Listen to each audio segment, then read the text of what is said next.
सर्वप्रथम सगळ्यांना श्री स्वामी समर्थ. आजच्या नवीन व्हिडिओमध्ये पुन्हा एकदा सगळ्यांचं स्वागत करते. आणि सर्व विवाहित महिलांसाठी, कुमारिकांसाठी, विधवा स्त्रियांसाठी हे व्रत अत्यंत असं वरदान असणारं भाद्रपद महिन्याच्या शुक्ल पक्षाच्या तृतीयेला साजरं होतं.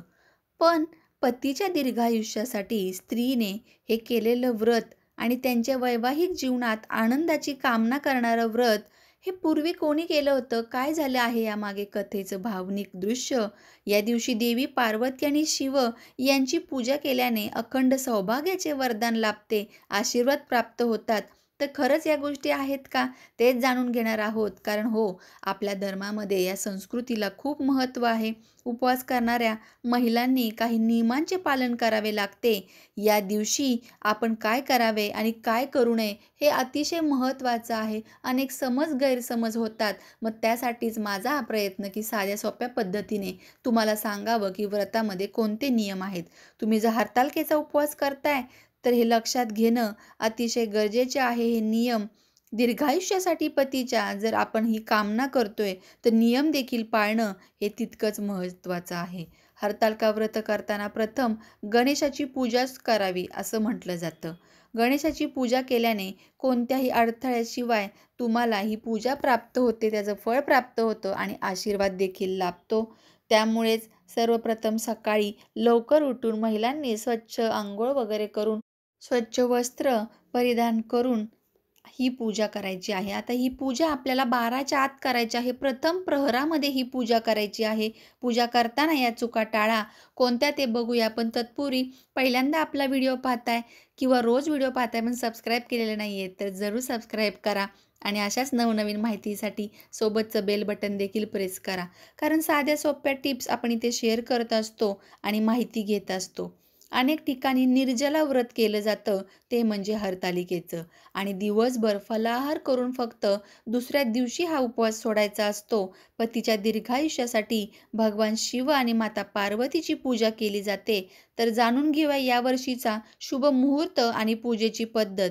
शुभ मुहूर्त जर म्हणताल तर प्रथम प्रहरामध्येच करायची आहे 12च्या अगोदर. पण नाही जमलं, दिवसभर जॉबला वगैरे जाणाऱ्या स्त्रिया आहेत, त्यांनी प्रदोष काळी तरी निदान ही पूजा जरूर केली पाहिजे. प्रदोष काळ म्हणजे संध्याकाळच्या वेळेला ही पूजा करायची आहे. 7 ते 7:30 पर्यंत ही पूजा जरूर केली पाहिजे.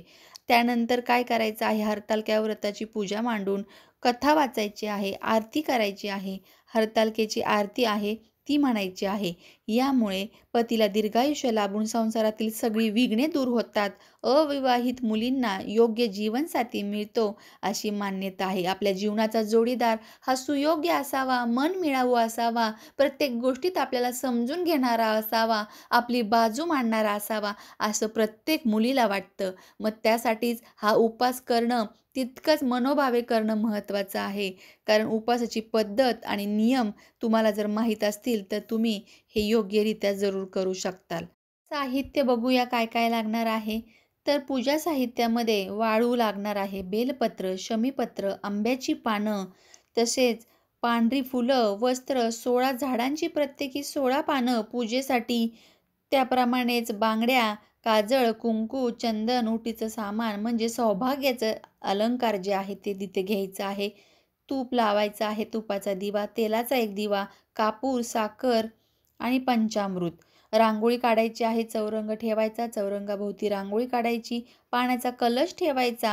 अनेक ठिकाणी कलश पूजन नाही केलं जात, तर वाळूची पिंड काढली जाते. पण शहरी भागामध्ये वाळू मिळत नाही, तर अशा वेळेस तुम्ही तांदळाची पिंड बनवायची आहे किंवा मग आपल्या देवघरात जी पिंड आहे, शिवपिंड, ती घेऊ शकता. त्याने देखील पूजन केलं तरी चालतं. सुरुवातीला दिवा लावायचा आहे, रांगोळी काढून मग हरतालिकेची पूजा करायची आहे, पिंडीची पूजा करायची आहे. 16 पत्री वाहण्याला अत्यंत महत्त्व आहे. अपर्णा हिला नाव आहे, कारण अपर्णा म्हणजे पानं खाऊन, कोवळी पानं खाऊन हे व्रत तिने केलेलं आहे. त्यामुळे व्रताला खूप महत्त्व प्राप्त झालेलं आहे. त्याचबरोबर सुरुवातीला गणपतीची पूजा करून मग पिंडीची पूजा करायची. वाळूचे शिवलिंग तयार करून डावीकडे आणि उजवीकडे दोन्ही बाजूला सखी पार्वती काढायची आहे वाळूचीच. मात्र हरतालिकेची पूजा करताना या चुका तुम्ही टाळा. जर तुम्ही हरतालिका साजरी करत असताल, तर त्यात 16 शृंगाराचे विशेष महत्त्व आहे. साडी नेसून विधिवत स्वतः सगळे अलंकार, सगळं कुंकू वगैरे बांगड्या धारण करून विवाहित महिलांनी पूजेला बसायचं आहे आणि त्यासोबतच सौभाग्याच्या वस्तू पूजेत विसरू नये. हरतालिकेसाठी निर्जला व्रत महत्त्वाचे आहे. माता पार्वतीने भगवान शिवाला आपला पती प्राप्त करण्यासाठी हजारो वर्षे जंगलात तपश्चर्या करून आपल्या पतीला प्राप्त केले. तिची इच्छा पूर्ण झाली. तशीच तुमची आमची सगळ्यांची ही इच्छा पूर्ण होऊ.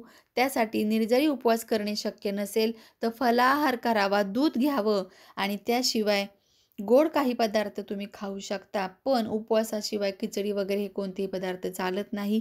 हरतालिका करणाऱ्या महिलांनी काळा रंग टाळायचा आहे. काळ्या बांगड्या, काळे कपडे घालू नये. हे अशुभतेचं प्रतीक आहे आणि या व्रताच्या पूर्वी मोठ्यांचा आशीर्वाद घ्यावा. चुकूनही मोठ्यांचा अपमान आजच्या दिवशी करू नये.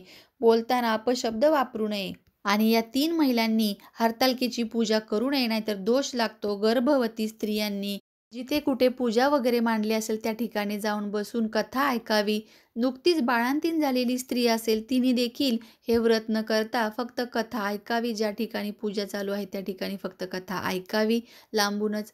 यासोबतच ज्या स्त्रियांना विटाळ आहे किंवा सुतक आहे अशा स्त्रियांनी सुद्धा हे व्रत करू नये. फक्त लांबूनच कथा ऐकावी आणि मनोभावे नमस्कार करावा. आणि याचबरोबर ज्या स्त्रिया ज्यांना आरोग्याच्या समस्या आहेत त्यांनी हे व्रत बिलकुल करू नये. नमस्कार करावा, मनोभावे व्रत करावं आणि यामध्ये रात्री जागरण नक्की करावं थोडंफार 12 वाजेपर्यंत. भजन कीर्तन करावं. व्रताच्या दुसऱ्या दिवशी सकाळी लवकर उठून शिवपार्वतीची आरती वगैरे करून साखरेचा नैवेद्य, दूध साखरेचा नैवेद्य दाखवून उत्तर पूजा करून मग आपण हा उपवास सोडू शकतो. पण यामध्ये लवकर स्वयंपाक करून नैवेद्य देखील दाखवला जातो. पण नाही शक्य झालं तर दूध साखरेचा नैवेद्य दाखवला तरी चालतो. सौभाग्य अलंकारामध्ये कुंकू, टिकल्याचं पॉकेट, मेहंदीचा कोन हे जरूर अर्पण करावं आणि देवीचा आशीर्वाद, पार्वतीचा आशीर्वाद म्हणून हे स्वतः वापरावं. कुंकुमार्चन करावं या दिवशी. हरतालिकेच्या भांगामध्ये कुंकू भरून ते कुंकू आपल्या सिंदूरमध्ये मिक्स करावं. जे आपण सिंदूर लावतो किंवा आपल्या भांगात भरावं. हा अतिशय पॉवरफुल असा उपाय आहे. प्रत्येक स्त्रीने हा उपाय जरूर केला पाहिजे. चला तर मग पुन्हा भेटूया अशा नवीन माहितीसोबत. तोपर्यंत सर्वांना श्री स्वामी समर्थ.